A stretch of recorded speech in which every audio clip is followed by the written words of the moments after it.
नमस्कार। यस channel support by एनसीमा यहाँहरू सबैलाई स्वागत छ। नेपाली विद्युत प्राधिकरणको विशेष तयारीमा सम्भावित नमुना प्रश्नोत्तर विशेष लिएर उपस्थित भइसकेका छौँ। च्यानलमा नयाँ हुनुहुन्छ भने च्यानललाई सब्स्क्राइब गर्नुहोला। प्रश्न नम्बर 1, नेपालको विद्युत क्षेत्रको नीति तथा नियमन गर्ने प्रमुख संस्था कुन हो? अप्सन ए नेपाली विद्युत प्राधिकरण, बी विद्युत नियमन आयोग, सी ऊर्जा जलस्रोत तथा सिँचाइ मन्त्रालय, डी राष्ट्रिय योजना आयोग।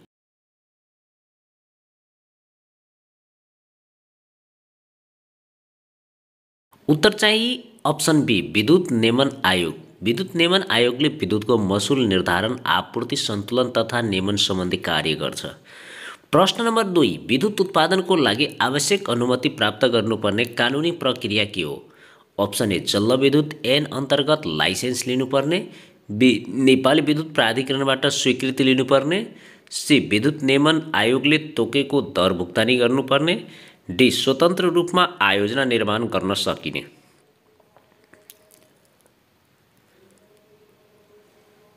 उत्तर चाहिँ अप्सन ए जलविद्युत ऐन अन्तर्गत लाइसेन्स लिनुपर्ने। जलविद्युत ऐन 2055 अनुसारको नेपालमा जलविद्युत आयोजना सञ्चालन गर्ने अनिवार्य रूपमा लाइसेन्स लिनुपर्छ।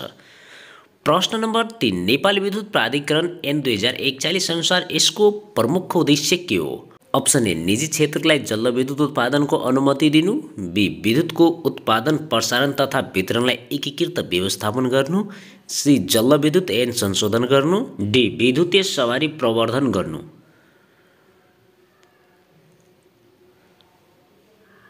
उत्तर चाहिँ अप्सन बी विद्युतको उत्पादन प्रसारण तथा वितरणलाई एकीकृत व्यवस्थापन गर्नु। विद्युत उत्पादन प्रसारण वितरण तथा आपूर्ति सेवा सुधार गर्न उद्देश्यले एनईए स्थापना गरिएको हो। प्रश्न नम्बर 4, नेपालको राष्ट्रिय प्रसारण ग्रिडको नियमन कसले गर्दछन्? अप्सन ए नेपाली विद्युत प्राधिकरण, बी राष्ट्रिय प्रसारण ग्रिड कम्पनी, सी ऊर्जा जलस्रोत तथा सिँचाइ मन्त्रालय, डी विद्युत नियमन आयोग।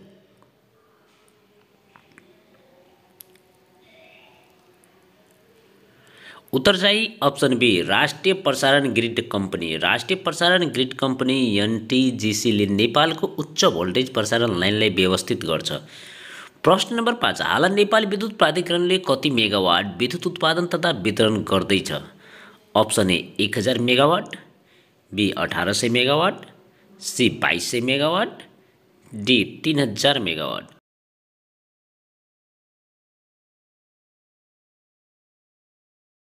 उत्तर चाहिँ अप्सन सी 2200 मेगावाट। हाल नेपालमा कुल उत्पादन क्षमता 2200 मेगावाट हाराहारी रहेको छ, जसमा सरकारी र निजी क्षेत्रका आयोजनाहरू छन्।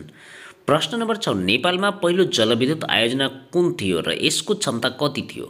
Option A Sundarijal 650 KW, B Trishuli 21 megawatt, B Pharping 500 KW, D Kulekhani 60 केडब्लु।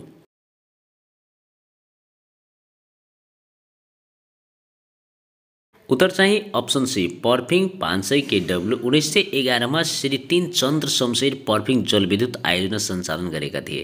प्रश्न नम्बर 7, विद्युत उत्पादन गर्दा कुल इन्धन ऊर्जा मध्ये औसत रूपमा कति प्रतिशत मात्र बिजुलीमा रूपान्तरण हुन्छ? अप्सन ए 30 देखि 40%, बी 50 देखि 60%, सी 70 देखि 80%, डी 90 देखि 95%।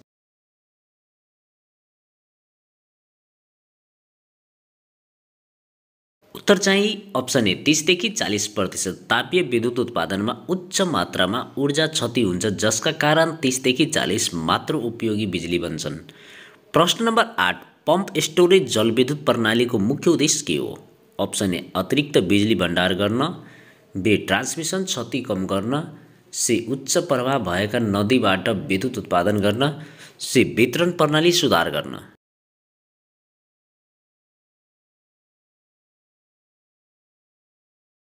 उत्तर चाहिँ अप्सन ए अतिरिक्त बिजुली भण्डारण गर्न।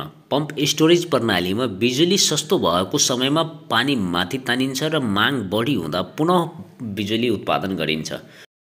प्रश्न नम्बर 9, 50 हर्ज आवृत्ति कायम राख्न प्रसारण प्रणालीमा कुन यन्त्र प्रयोग गरिन्छ? Option A static compensator, B synchronous generator, C transformer, D circuit breaker.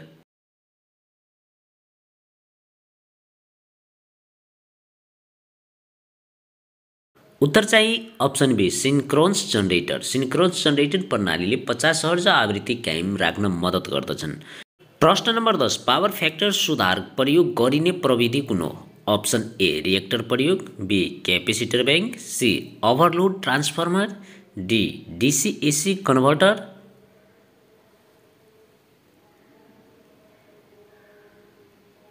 उत्तर चाहिँ option B capacitor bank. Capacitor bank प्रयोग गर्दा रिएक्टिभ पावर घटेर पावर फ्याक्टर सुधार हुन्छ।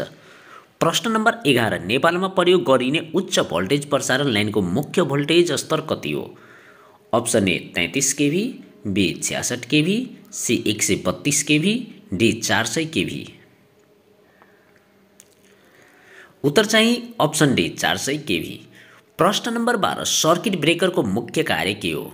अप्सन ए भोल्टेज नियन्त्रण गर्ने, बी करेन्ट नियमन गर्ने, सी फल्ट भएको लाइन काट्ने, डी बिजुली प्रवाह बढाउने।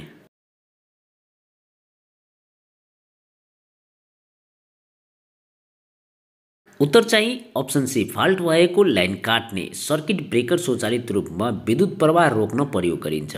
प्रश्न नम्बर 13, विद्युत वितरण प्रणालीमा ट्रान्सफर्मरको दक्षता औसत रूपमा कति हुन्छ?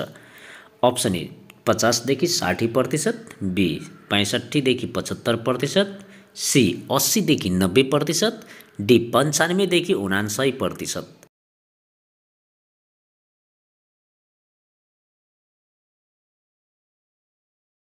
उत्तर चाहिँ अप्सन डी 95 देखि 99%। ट्रान्सफर्मर अत्यधिक दक्ष यन्त्र हो जसमा क्षति निकै कम हुन्छ। प्रश्न नम्बर 14, पावर सिस्टममा लोड फ्लो एनालाइसिस किन गरिन्छ? अप्सन ए विद्युत माग पूर्वानुमान गर्ने, बी प्रसारण लाइनको क्षति निर्धारण गर्न, सी बस भोल्टेज लाइन काटेर पावर फ्लो विश्लेषण गर्न, डी सर्किट ब्रेकर सञ्चालन जाँच गर्न।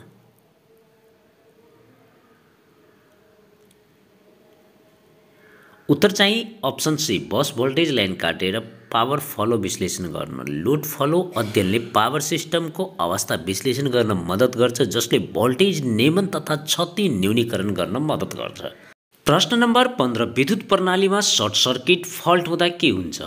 अप्सन ए करेन्ट घट्छ, बी करेन्ट बढ्छ, सी भोल्टेज स्थिर रहन्छ, डी प्रसारण लाइन स्वचालित रूपमा बन्द हुन्छ।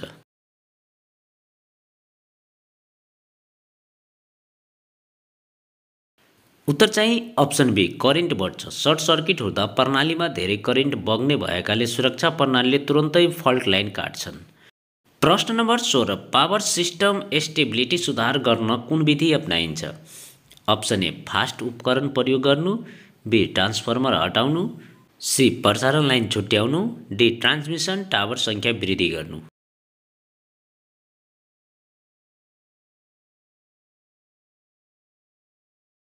उत्तर चाहिँ अप्सन ए फ्याक्स उपकरण प्रयोग गर्नु। फ्लेक्जिबल एसी ट्रान्समिसन सिस्टम उपकरणहरूले पावर सिस्टममा भोल्टेज नियमन गरी स्थायित्व सुधार गर्छ। प्रश्न नम्बर 17, ट्रान्समिसन लाइनमा फल्ट आउँदा प्रयोग गरिने मुख्य सुरक्षा उपकरण कुन हो? Option A transformer, B circuit breaker, C motor starter, D inverter.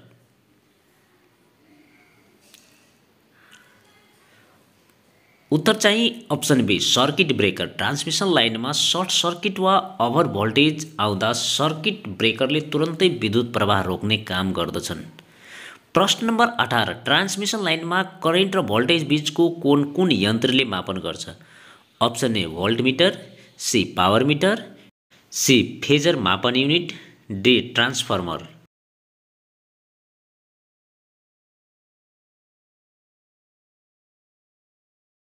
उत्तर चाहिँ अप्सन सी फेजर मापन युनिटी। यसले पावर सिस्टमको भोल्टेज र करेन्ट बीचको कोण फेज एङ्गल मापन गर्छ जसले सिस्टम स्थायित्व सुधारमा मद्दत गर्छ।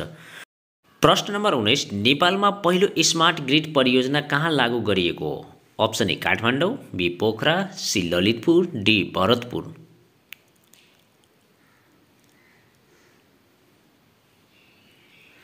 उत्तर चाहिँ अप्सन ए काठमाडौँ। नेपाली विद्युत प्राधिकरणले काठमाडौँ उपत्यकामा स्मार्ट ग्रिड प्रविधि जडान गर्न थालेको छ जसले विद्युत आपूर्ति सुधार गर्छ। प्रश्न नम्बर 20, सौर्य ऊर्जा प्रणालीमा एमपीपीटी प्रविधि किन प्रयोग गरिन्छ?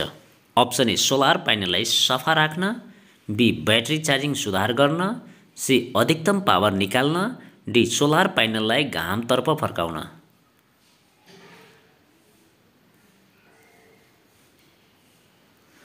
उत्तर चाहिँ अप्सन सी अधिकतम पावर निकाल्न म्याक्सिमम पावर पोइन्ट ट्रेकिङ प्रविधिले सौर्य प्लान्टलाई अधिकतम ऊर्जा निकाल्न मद्दत गर्छन्। प्रश्न नम्बर 21 नेट मिटरिङ के हो? अप्सन ए घरमा जडान गरिने मिटर, बी सौर्य ऊर्जा बेच्ने र किन्न मिल्ने प्रविधि, सी विद्युत चोरी रोक्न प्रयोग गरिने उपकरण, डी ट्रान्सफर्मर मिटरिङ प्रविधि।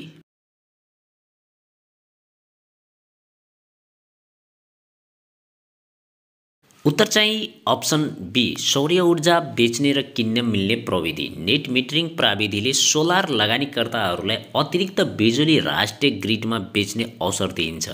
प्रश्न नम्बर 22 हाइड्रोजन फ्युल सेलको प्रयोगबाट विद्युत उत्पादन गर्दा के उप उत्पादित हुन्छ?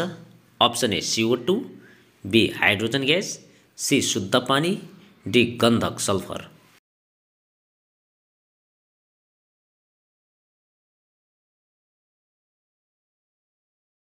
उत्तर चाहिँ अप्सन सी शुद्ध पानी। हाइड्रोजन फ्युल सेलको क्रियाकलापबाट मात्र पानी उत्सर्जन हुन्छ जसले यो प्रविधिलाई वातावरण मैत्री बनाउँछ। प्रश्न नम्बर 23 SCADA प्रणालीको मुख्य उपयोगिता के हो? अप्सन ए ट्रान्सफर्मर मर्मत गर्ने, बी ग्रिडको रिमोट मोनिटरिङ र कन्ट्रोल, सी ट्रान्समिसन टावरहरू जोड्ने, डी विद्युत महसुल सङ्कलन गर्ने।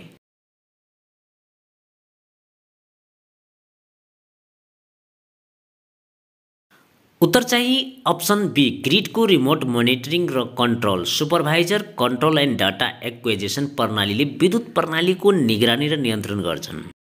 प्रश्न नम्बर 24 उच्च भोल्टेज DC ट्रान्समिसन HVDC प्रविधिको मुख्य फाइदा के हो? अप्सन ए कम क्षति र लामो दूरीसम्म प्रभावकारी प्रसारण, बी केवल AC पावर प्रसारण गर्न सक्ने, सी ट्रान्सफर्मरलाई प्रतिस्थापन गर्ने, डी सानो परिधिमा मात्र कार्य गर्ने।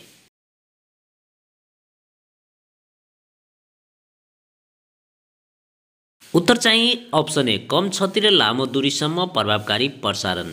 HVDC प्रणालीले लामो दूरीमा न्यून क्षतिमा बिजुली प्रसारण गर्न मद्दत गर्छ। प्रश्न नम्बर 25 स्मार्ट मिटर प्रणाली किन आवश्यक छ? अप्सन ए बिजुली चुहावट रोक्न, बी ग्राहकलाई वास्तविक समयमा बिजुली प्रयोगको जानकारी दिन, सी बिलिङ प्रणाली सुधार गर्न, डी माथि उल्लेखित सबै।